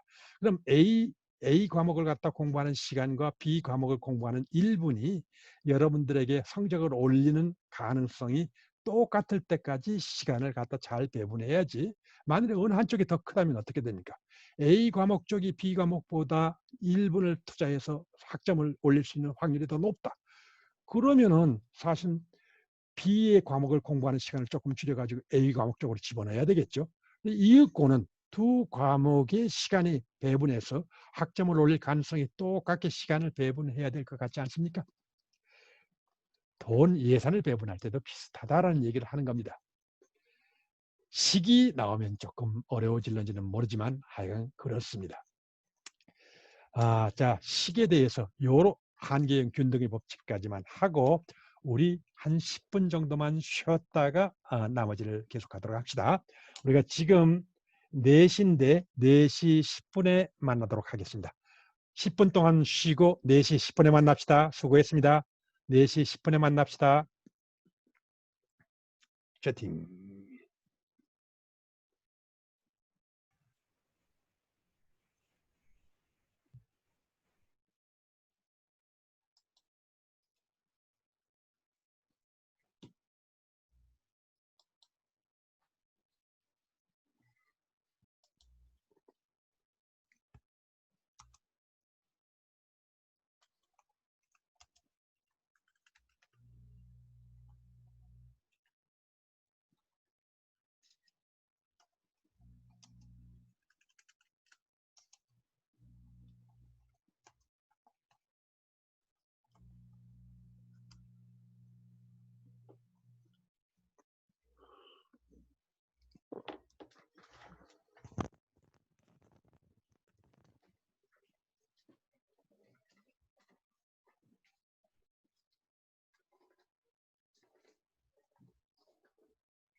자, 조금 다시 이 남은 부분을 합시다. 자, 먼저 화면을 다시 PPT를 띄우겠습니다. 화면 공유 이거였었죠? 자, 나는 물과 다이아몬드의 패러독스라고 얘기합니다. 이 물과 다이아몬드의 역설이라는 말은, 패러독스라고 하는 말은 겉으로 보기에 뭔가 모순된 것 같은 퍼즐, 이런 종류를 역설이라고 얘기합니다. 물과 다이아몬드의 역설은 누가 제기한 거냐면 아담 스미스가 1776년 그 사람의 저술 국부론에서 제기한 문제입니다. 그것이 사실은 그 뒤에 무려 150여 년 동안 아무도 풀지를 못했었습니다. 그 핵심 요체는 이겁니다. 물과 다이아몬드에서 물은 생명을 유지하기 위하여 필수적인 존재이고, 다이아몬드는 있으면 더 좋지만 없어도 무방한데, 왜 물 한 방울의 가치는 거의 무시할 만큼 작은데 비하여 다이아몬드 한 방울의 가치는 그것보다 훨씬 더 클까? 이 얘기입니다. 왜 다이아몬드 한 방울이 물 한 방울보다 더 비싸냐의 얘기입니다. 자, 이 얘기를 우리가 조금 아까 식으로 거슬러 올라가서 얘기해 봅시다. 우리는 한계형 균등의 법칙을 마지막에 얘기했었습니다. 그런데 X라는 것을 물이라고 하고 Y라는 걸 다이아몬드라고 생각한다고 합시다. 그러면은 이때 요 두 개는 같아야 된다는 말은 사실은 가격의 비율 PX, PY와 한계 효용의 비율이 같이 간다라는 말이죠. 가격은 뭐에 의존한다? 한계 효용에 의존한다. 마지막 한 단위의 가치에 의존한다. 그런 말이 되기도 합니다. 그래서 이 말을 나는 뭐라고 바꾸냐면 마지막 한 방울, 마지막 물 한 방울, 마지막 다이아몬드 한 방울의 가치는 다이아몬드 쪽이 더 크다는 얘기입니다. 말하자면 한계 효용으로 생각해야 된다는 말입니다. 그런데 여기에서 물이 소중하다, 다이아몬드는 있어도 좋고 없어도 좋다라는 말은 뭐를 가지고 하는 걸까요? 마지막 한 방울을 가지고 하는 얘기가 아닙니다. 물 전체, 다이아몬드 전체, 또는 평균적인 물의 효용, 평균적인 다이아몬드의 효용을 가지고 얘기하는 겁니다. 그걸 비유해서 얘기하면 이렇습니다. 자, 여기에서 파란색은 물의 한계형이라고 합시다. 물의 한계형을 그래프로 그린 겁니다. 물의 존재량이 이렇게 많아가지고 물의 존재량이 이 마지막 한 단위의 효용이다라는 말을 갖다 여러분들이 생각해 보세요. 마지막 한 단위의 효용이라는 것은 n번째 마지막 한 단위의 효용은 n번째 효용 빼기 n-1번째의 효용입니다. 그러면은 따라서 그 차이를 전부 합하면은 뭐가 되느냐면 사실은 총효용이 됩니다. 자, 닦고 얘기하면 그건 미분 적분의 관계나 마찬가지인데, 여기에서 물의 가치를 MUW라고 얘기해서 묘사가 되어 있습니다. 파란색 굵은 선처럼 점점 떨어진다라고 합시다. 그래서 물 전체의 존재량이 W 바만큼 있다라고 합시다. 그럼 물로부터 우리가 느끼는 총 효용의 크기는 이 0에서부터 W 바까지 MUW 밑에 있는 사다리꼴의 면적만큼입니다. 물은 이렇게 큰 총효용을 가지고 있습니다. 그런데 마지막 한 단위의 효용은 W 바에서 요 선의 높이입니다. 그거 갖다 PW라고 왼쪽에 표시가 되어 있죠. 파란색으로 점점 되어 있는 이거 말입니다. 마지막 한 단위의 가치는 PW 정도의 가치를 가지고 있습니다. 말하자면 총효용은 크지만 한계효용은 작다는 말입니다. 다이아몬드 쪽은 어떨까요? 다이아몬드의 총 한계효용은 아주 낮은 데서 출발합니다. 조금 찔끔 가다가 맙니다.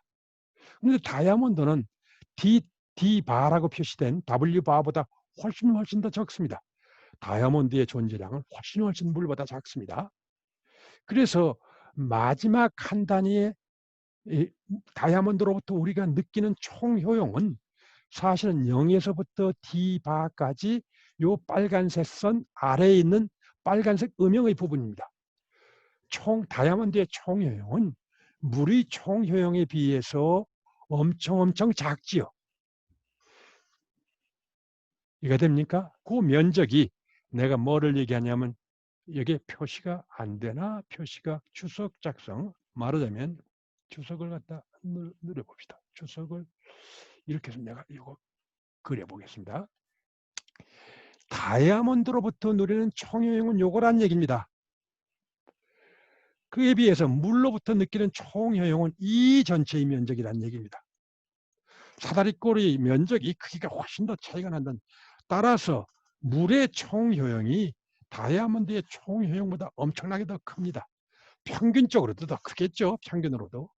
그런데 마지막 한 단위의 효용만 가지고 얘기한다면 물은 요만한 높이고 다이아몬드는 이만한 높이다는 얘기입니다.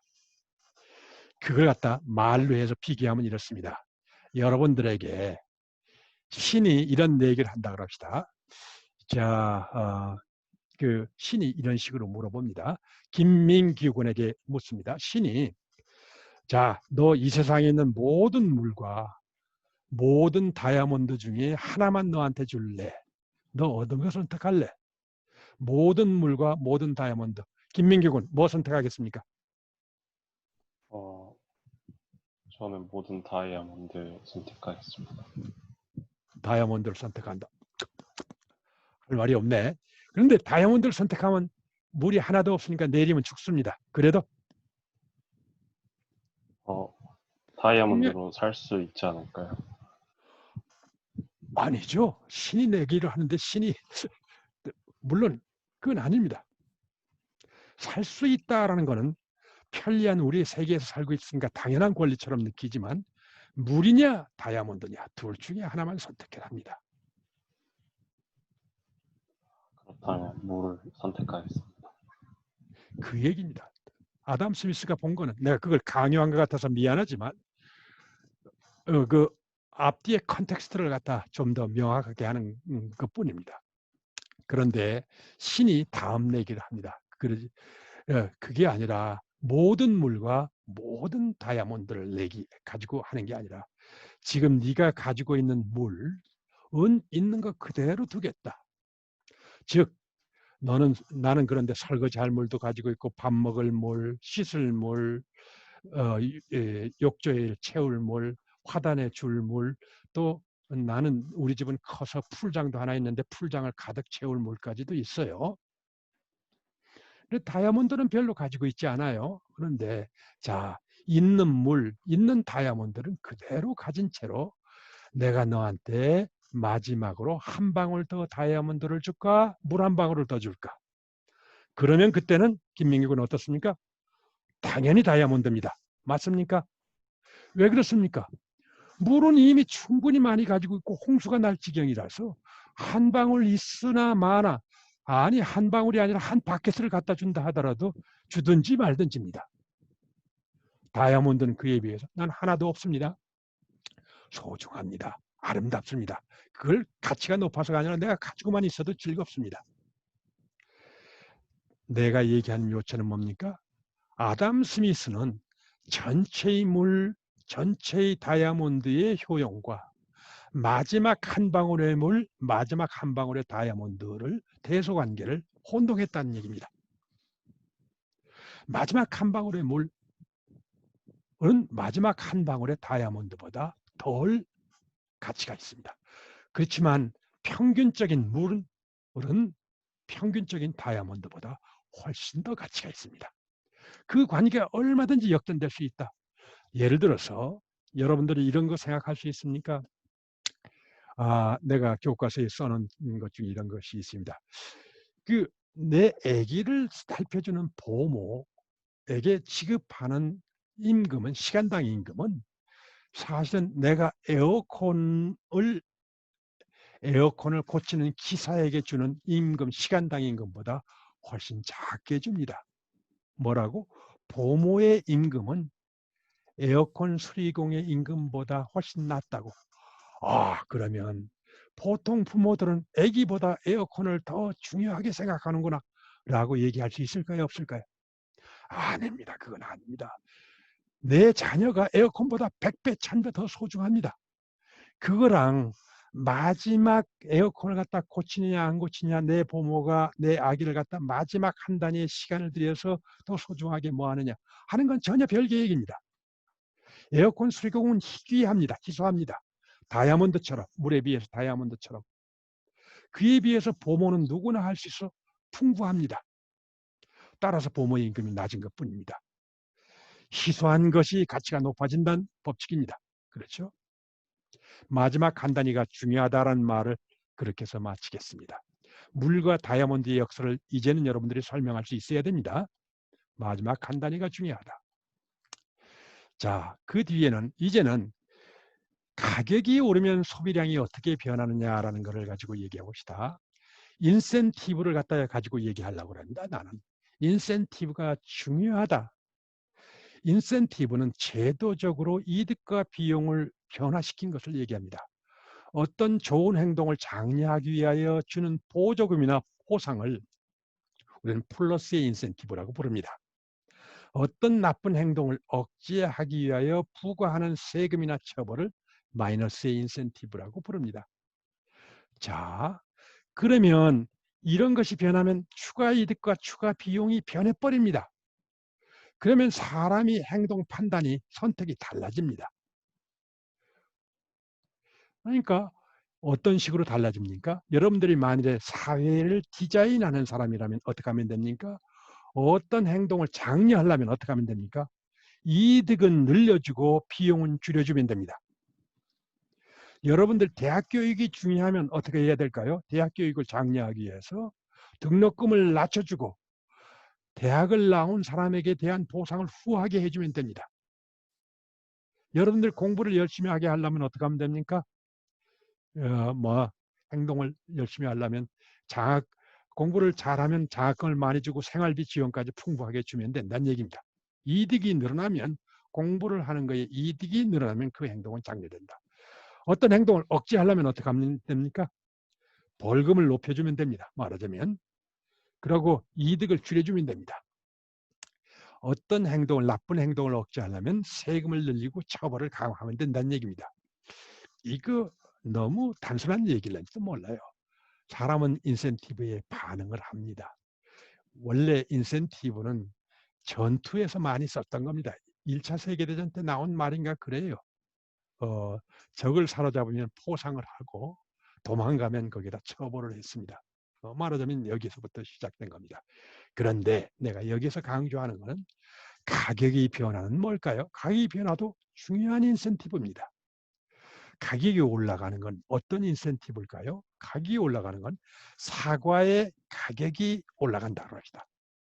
그러면 사과의 가격은 가격이 올라가는 누구에게는 이득의 증가고 누구에게는 비용의 증가입니다. 좀 더 정확하게 얘기하면 사과를 파는 사람에게는 이득의 증가입니다. 사과를 생산하는 농부에게는 이득이 증가한 겁니다. 사과를 사 먹는 소비자에게는 비용이 증가한 겁니다. 왜 그러냐면 가격만큼 소비자는 돈을 지불해야 되니까 비용이 되죠. 판매자인 농부에게는 수입이 되는 거니까 이득이죠. 그러면 사과의 가격이 올라가면 농부는 그 활동, 생산이라는 활동을 더욱더 촉진되고 장려합니다. 따라서 사과의 가격이 올라가는 생산 좀 늘려라는 인센티브입니다. 소비자에게는 어떤 인센티브입니까? 소비 좀 아껴 먹어라는 인센티브입니다. 사과의 가격은 생산이 소비에 비해서 부족하다고 생각할 때 생산은 늘리고 소비는 줄이라는 인센티브를 사회가 마련해 놓은 겁니다. 그 인센티브에 의해서 어떻게 됩니까? 생산은 늘어나고 소비는 줄어들어서 생산과 소비량을 맞추려고 노력을 합니다. 내가 아까 사회 전체는 생산과 소비가 일치해야 된다고 그랬죠. 가격은 그 생산과 소비를 일치시키도록 인센티브를 각각 생산자, 소비자에게 줍니다. 만일에 풍년이 들어가지고 지금은 사실은 흉년이 들었습니다. 사과값이 올라갔습니다. 많이. 흉년이 들어가지고 풍년이 들어서 사과가 많이 남아돈다 하자. 몇 년 전에 그랬었죠. 그러면 어떻게 될까요? 그러면 가격이 떨어집니다. 가격이 떨어지는 건 뭡니까? 사과 좀 많이 좀 사 먹읍니다. 생산은 조금 너무 늘리지 말고 줄여줍니다. 가격이 떨어진 건 생산을 줄이고 소비는 늘리라는 어떤 신호입니다. 인센티브입니다. 그렇죠? 조정되는 인센티브가 어떤 점이 더 중요합니다. 이것이 인센티브에 따라서 가격이 올라가고 내려가고 한다는 것이 사실은 시장 경제를 움직이는 아주 중요한 힘입니다. 자, 그래서 이제 그 다음으로 넘어갑니다. 이제는. 자, 뭐로 넘어가냐면 형제 사이에 인센티브를 하는 거, 이거는 조금 어려운 문제일는지 모르지만 그래도 좀 한번 내봅시다. 아버지가 두 형제에게 케이크를 사이좋게 나눠 먹게 하려면 어떻게 하면 되느냐? 인센티브를 여러분들이 잘 디자인해봐라 라는 얘기입니다. 나는 여기에서는 잘 알려진 인센티브 디자인입니다. 형이 케이크를 나누게 하고 동생이 고르게 한답니다. 여러분들 이해가 됩니까? 형이 나누게 하고 고르게 한다는 역할을 따로따로 하는 겁니다. 이거 아주 정말 참 절묘합니다. 그러면 동생은 어떤 거를 고를까요? 둘 중에 큰 쪽을 갖다 고를 겁니다. 그러면 형은 어떻게 해야 될까요? 이걸 예상해서 작은 쪽이 자기에게 돌아올 거라는 걸 생각해서 작은 쪽을 가급적 크게 만들어야 됩니다. 작은 쪽을 가급적 크게 만든다는 것은 뭐냐면 여기에서 수식으로 나와 있지만 맥스, 민, x와 1-x 중에 그 중에 작은 것을 가장 크게 해야 된다. 맥시민 문제입니다. 어떻게 해야 될까요? x를 0.5로 정확하게 반으로 갈라야 됩니다. 정확하게 반으로 가르는 것만이 자기에게 돌아오는 몫을 가장 크게 하는 유일한 방법입니다. 맞습니까? 이도경량 맞습니까? 형이 정확하게 반으로 가를 동기가 있다. 인센티브가 있다. 맞습니까? 이지용군 어떻습니까? 맞지요? 네. 형과 아우가 인센티브가 바람직한 결과를 낳는다라는 것은 이런 겁니다. 형이 그러면은 그렇다는 걸 알고 동생은 마음 놓고 아무 쪽이나 골라 먹습니다. 그러니까 둘 사이의 신뢰도 축적이 됩니다. 그래서 우애도 커진다라는 얘기입니다. 이 얘기를 좋은 어떤 예시로 여러분들이 기억해 두기를 바랍니다. 인센티브를 잘 디자인하는 방법. 자, 이젠 2차 효과 얘기를 하려고 합니다. 2차 효과라는 것은 어떤 효과가 1차 효과라고 하면 직접적이고 단기에 곧바로 닥치는 효과를 1차 효과라고 부르고 간접적이고 장기적으로 나중에 일어나는 효과를 2차 효과라고 합니다. 그런데 사실은 흔히 정치적으로 그런 경향이 있는데 사람에게도 그럴 수도 있지만 단기적인 효과에 주목하고 2차 효과를 무시하고 하는 수가 있고 특히 정치적으로는 보통 우선 당면한 효과만 하고 나중에 나쁜 효과는 나중으로 밀어버리고 후대에 말하자면 정권 담당자에게 책임지게 하는 이럴 수가 있습니다. 그래서 사람들이 1차 효과, 2차 효과를 고르게 생각해야 된다는 걸 여기서 강조해 둡시다. 개인은 사실은 여러분들이 공부를 하거나 뭐를 하거나 할 때 1차 효과, 2차 효과를 두루 잘 생각하도록 하는 경향이 있고 간혹 가다가 근시안적인 행동을 해서 폐가 말하자면 나중에 후회하는 수도 있긴 있겠지요. 그런데 정치적으로 어떤 제도를 위반할 때는 그런 성향이 더 두드러지게 나타나니까 조심해야 된다. 그래서 훌륭한 경제학자와 그렇지 않은 경제학자와의 중요한 차이는 2차 효과를 충분히 다 고려하는 사람은 훌륭한 경제학자고 1차 효과만 고려하는 사람은 그렇지 못하다라고 하는 판별 기준도 있습니다.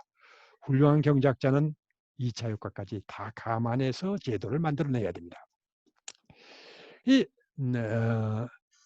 나쁜 2차 효과의 예를 갖다 두 가지를 여기서 들고 있습니다. 구축 효과는 좋은 행동을 장려한다는 것이 다른 좋은 행동을 오히려 쫓아내는 겁니다.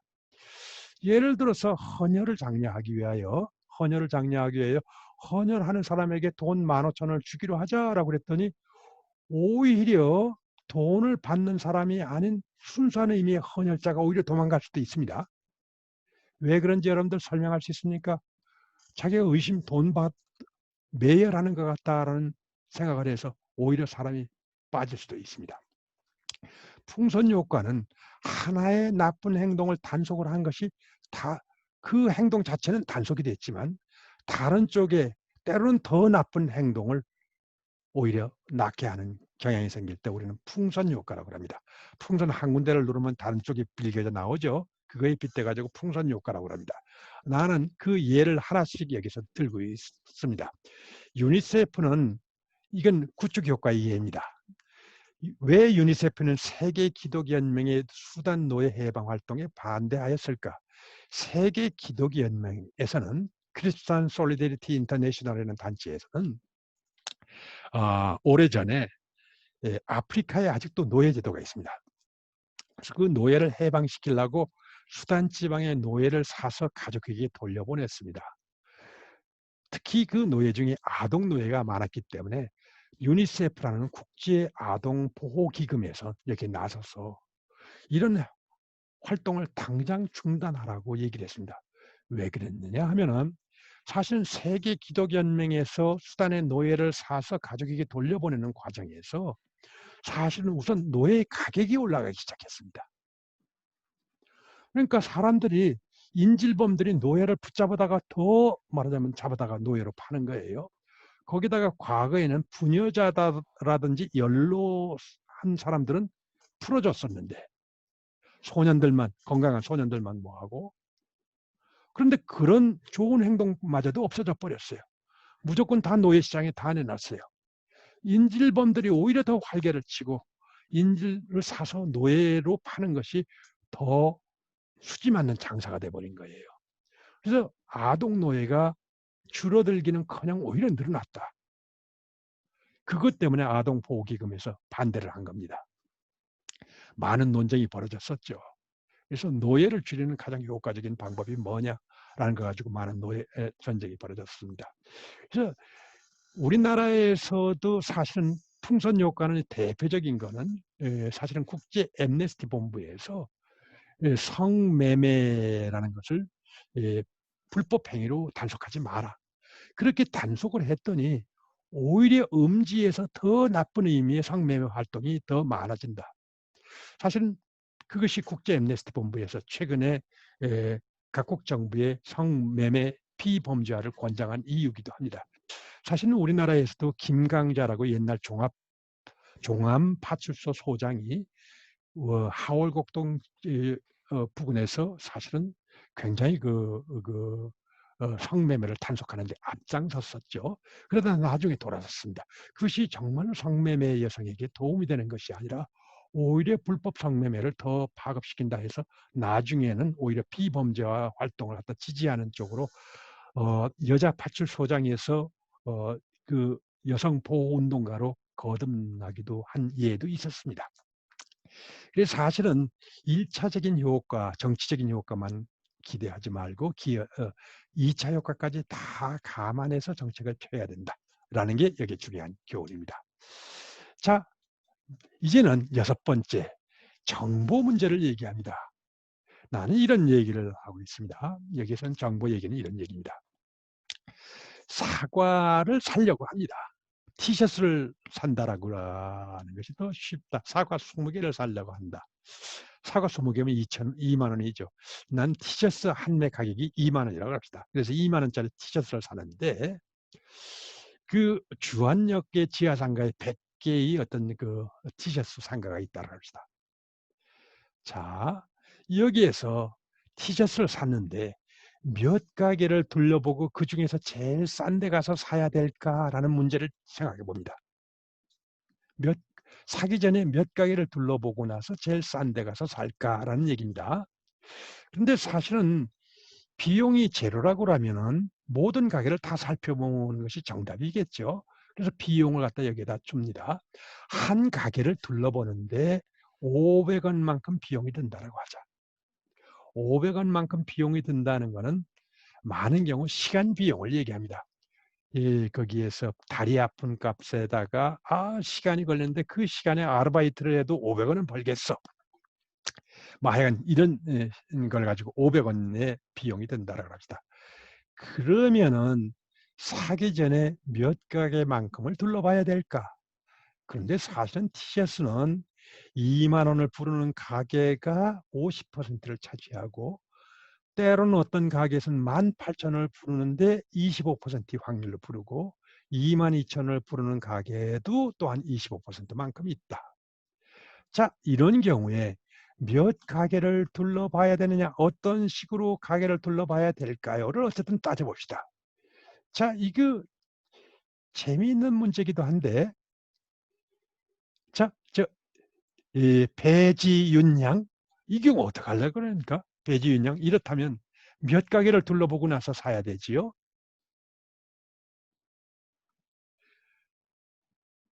쇼핑하면 여학생들이 더 일가견을 가질 수도 있어요.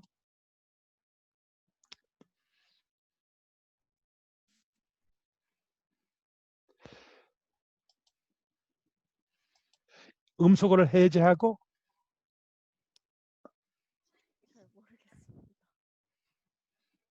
잘 안 들리는데. 자, 그 아래 이승지 양 한번 얘기해 보겠어요? 음소거 해제하고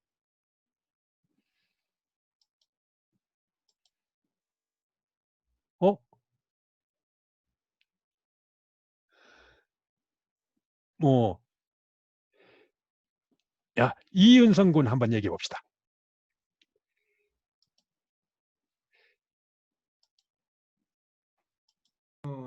뭐였는지 한 번 더 여쭤볼 수 있을까요? 네. 질문이 뭐였는지 한 번 더 여쭤볼 수 있을까요? 티셔츠를 살라고 하는데 100개의 가게가 있습니다. 그런데 어떤 가게에 50%로 2만 원을 부르기도 하고 25%로 22,000원을 더 부르기도 하고 18,000원으로 싸게 부르기도 합니다. 네. 내가 그 중에서 한 가게를 둘러볼 때마다 500원의 비용이 들어갑니다. 몇 가게를 둘러보고 나서 사야 될까요? 몇 가게를 둘러봐야 될까요? 라고 물었습니다. 네. 100가게 다 둘러보고 나서 제일 싼 데 가서 산다. 는 아니다. 힌트. 그건 아닙니다. 무조건 첫 번째 가게에서 산다. 이것도 아마 아닙니다.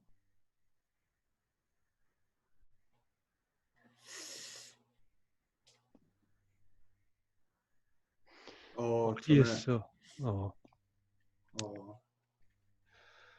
조금 어려운 질문을 하는지 모릅니다.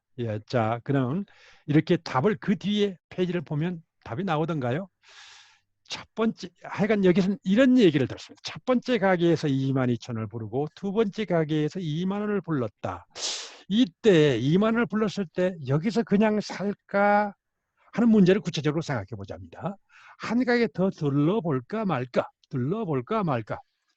자, 둘러볼까 말까를 할 때는 어떻게 해야 돼요? 추가 이득과 추가 비용을 비교해야 되죠.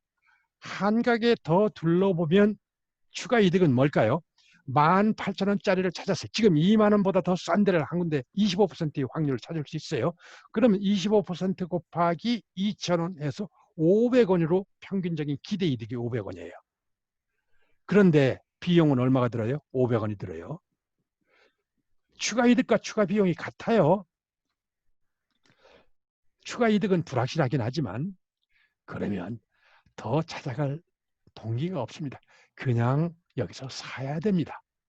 즉 여러분들이 사실은 첫 번째 가게든 두 번째 가게든 2만 원이라는 가격을 만났으면 이 경우에는 그냥 거기서 사야 됩니다. 이렇게 여기서 사야 될 최고의 가격, 이 내면은 내가 사야겠다라고 하는 최고의 가격, 이 이하면 사야지. 이 가격을 유보 가격이라고 부릅니다. 유보 가격. 여러분들이 나는 이것이 중요하니까 여러분들에게 강조를 해둡니다. 사실은 내가 이렇게 얘기하는 이유에는 뭐가 있느냐면 사실 뭐를 얘기하냐면 사람이 합리적으로 무지를 선택할 수도 있다는 걸 전제로 합니다. 우리는 2만 원까지 두 가게 외에 다른 가게에서 어떠한 거를 어떠한 가격을 부를지를 다 조사하지 않고 결정을 내렸죠. 왜 결정을 내렸다고 할 수 있습니까? 그걸 다 조사할 때 들어가는 비용보다 내가 다 조사해서 얻을 수 있는 이득이 사실은 크지 않다라고 판단했기 때문입니다. 어떤 때는 사람은 합리적으로 오히려 무지를 선택할 수도 있습니다. 합리적으로 무지를 선택할 수도 있습니다. 그러니까 여러분들도 때로는 합리적으로 무지, 아까 M6 훈윤 람다 P라고, 이야, 그거 이해하는데 어려워. 그거 합리적인 무지를 선택하자. 에이, 그거 시험 문제에 나오면 난 포기해버릴래. 합리적인 무지를 선택한 겁니다. 그러면. 그렇죠? 그러지 말기를 나는 바라지만, 때로는 많은 정치인에 대해서 우리는 합리적인 무지를 선택합니다. 아이, 조국을 좋다 나쁘다 하는데 난 모르겠어. 아이, 그냥 어떤 사람은 지지하는 사람 무조건 나는 조국 지지야. 반대하는 사람 나는 무조건 반대야. 나머지 부분은 무지에 맡겨버려. 그렇죠? 다른 사람에게 맡겨버리죠. 정치적인 문제에서 많은 그런 일이 벌어집니다. 합리적인 무지. 자, 나는 그 얘기 전에는 더 중요한 건 이겁니다. 우리가 정보를 얻으려고 할 때 어디까지 얻느냐? 많은 경우 필요하지 않습니까? 예를 들어서 여러분들이 배우자를 선택할 때도 그런 거 있지 않습니까? 직장을 선택할 때도 그렇죠. 모든 것을 다 알고 나서 직장을 선택하고 배우자를 선택한다? 그렇게 되는 것은 아닙니다. 사람은 적당한 선에서, 예를 들어서 배우자를 선택할 때 나는 모든 가능한 배우 후보자를 1000명이건 10,000명이건 무조건 다 만나고 나서 선택을 할 때야. 그러다가 늙어버려서 결혼할 기회를 놓칩니다. 사실 많이 만나봤자 자기 주변에 한 10명 만나보고 결정하겠죠. 보통 거기까지도 안 가고 3-4명 만나다가 눈이 호르몬이 어떻게 분비되건 눈이 어떻게 해서건 결정을 합니다. 합리적인 무지하에서 결정하는지도 모르죠. 말하자면 거기에도 유보 자격, 유보 배우자 점수 이런 것이 있는지 모르죠. 이 정도면 됐어. 그 이상 조사해보나 마나야. 조사해봤자 오히려 비용 낭비야. 그러면 그 수준에서 결정을 합니다. 자, 정보를 얻는데도 그렇다라는 얘기를 했습니다. 마지막에 얘기로 넘어갑니다. 사과나무를 농부가 심을 때 몇 그루를 심어야 될까? 사실은 사과나무 이 선택도 재미있는 문제인데 사실은 이걸 여러분들에게 이게 하면 너무 복잡해질는지 몰라서 난 아주 쉬운 문제를 생각해 봅시다. 1년 후 사과가 아니라 더 쉬운 고추를 생각해 보자. 고추를 1년 뒤에 얼마나 많이 심을까? 이걸 할 때도 뭐를 결정해야 됩니까? 1년 뒤에 일어날 이득과 비용을 비교하기 시작해야 됩니다. 1년 뒤에 이득과 비용을 비교하려면 고추 농부는 어떻게 해야 됩니까? 1년 뒤에 고추 가격이 얼마가를 예측해야 됩니다. 이거 어렵죠? 이거를 예측을 하려고 하면 경제 구조를 이해해둬야 됩니다. 그래서 만일에 어떤 옛날에 이루는 이런 게 있습니다. 올해 고춧값이 너무 낮으면 내년에는 고춧값이 올라갈까?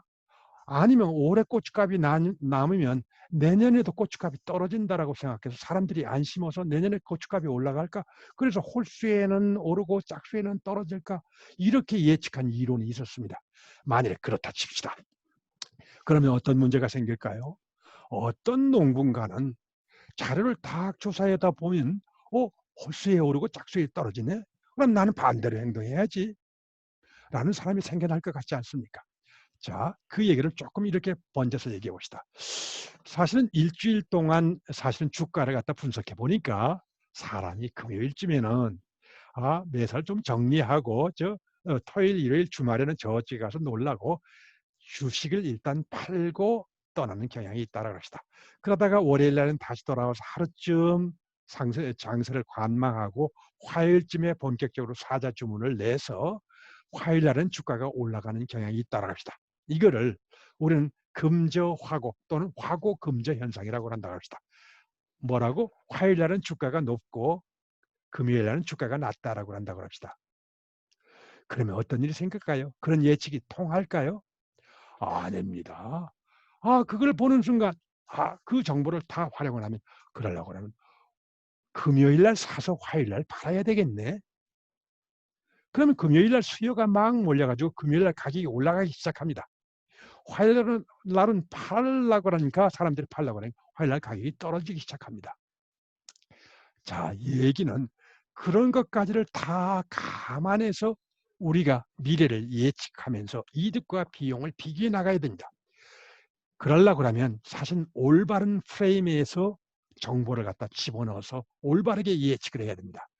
즉 같은 정보도 어떻게 해석하느냐, 어떤 식으로 어떤 프레임과 어떤 지식하에 집어넣느냐에 따라서 얘기가 전혀 달라집니다. 똑같은 지진이 또는 일식이 일어났다고 합시다. 올해 일식이 있었죠. 똑같은 일식이 일어났을 때 우리는 그것이 천체의 움직임 때문에 그렇다는 걸 미리 알고 그걸 관찰을 합니다. 조선시대 때는 어땠었을까요? 이걸 신이 노예에서 하느님이 신이 노예에서 어떤 경고를 주는 거라고 해석을 했습니다. 그러면 어떻게 될 것 같습니까? 그러면은 사실은 임금이 돗자리를 깔고 신에게 용서를 빌어야 됩니다. 옛날에 그랬습니다. 전염병이 돌면 어땠었을까요? 제너가 천연두에 대한 우두를 발견하기까지는 천연두가 돌면 이거를 신의 재앙이라고 생각했었습니다. 왕이 가서 빌어야 됐습니다. 아니면 적어도 그 집안에 무당을 불러서 구슬했어야 됐습니다. 지금은 우리는 사실은 지식과 지혜가 쌓여감에 따라서 똑같은 정보도 달리 해석하기 시작했죠. 그래서 우리는 우리 나름대로 예를 들어서 병이 걸리는 것도 코로나라는 바이러스에 의한 것이다. 바이러스는 어떻게 된 것이다 라는 걸 예측할 줄 알죠.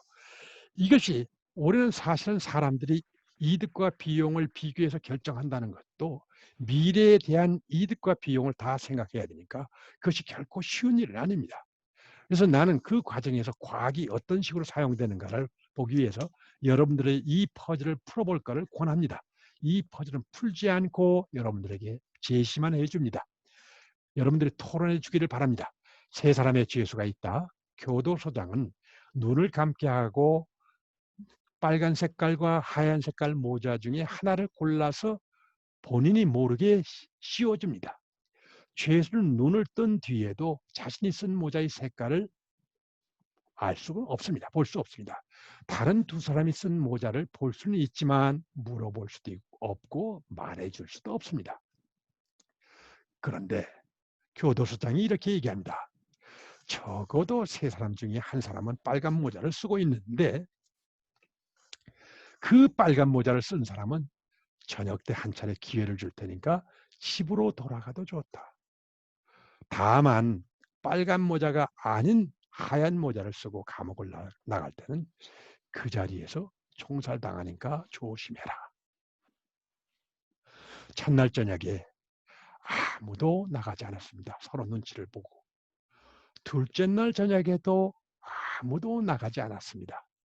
그런데 셋째 날이 되자 모두가 일어나서 무사히 집으로 돌아갔습니다. 사실은 교도소장은 세 사람 모두에게 빨간 모자를 씌워줬던 것이었습니다. 빨간 모자를 모두 씌워줬다고 치고 어떻게 첫째 날도 아니고 그런 경우에 둘째 날도 아니고 셋째 날에는 모두가 자기가 빨간 모자를 쓰고 있다는 것을 확실하게 알게 되었을까요? 라는 게 내 퍼즐입니다. 이 퍼즐이 이론과 검증 또는 가정의 역할을 아주 잘 드러내는 것이기 때문에 이 문제를 꼭 풀어보기를 권합니다. 그것이 과학적인 사고의 밑바탕입니다. 과학은 종교와 달리 이렇다고 하죠. 종교는 믿고 보는 것, 과학은 보고 믿는 것이라고 하죠. 우선 회의합니다. 실제로 내가 한 예측이 맞아떨어지는가를 갖다 보고서 내 이론이 맞았다 틀렸다를 결정합니다. 여기서는 내가 하얀 모자를 쓰고 있다면 어떤 일이 벌어졌을까라는 것을 이론적으로 예측을 하고 그런 현상이 일어나지 않았다는 걸 바탕을 해서 자기가 빨간 모자를 썼다는 걸 알아차려야 됩니다.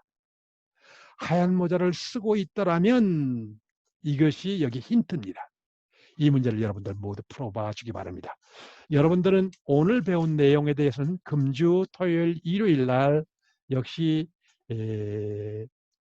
문제를 풀게 됩니다.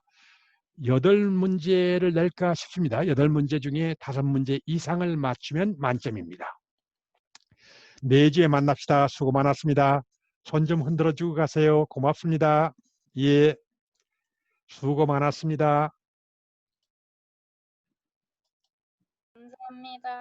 감사합니다. 고맙습니다. 내주에 만납시다. 감사합니다. 감사합니다. 고맙습니다.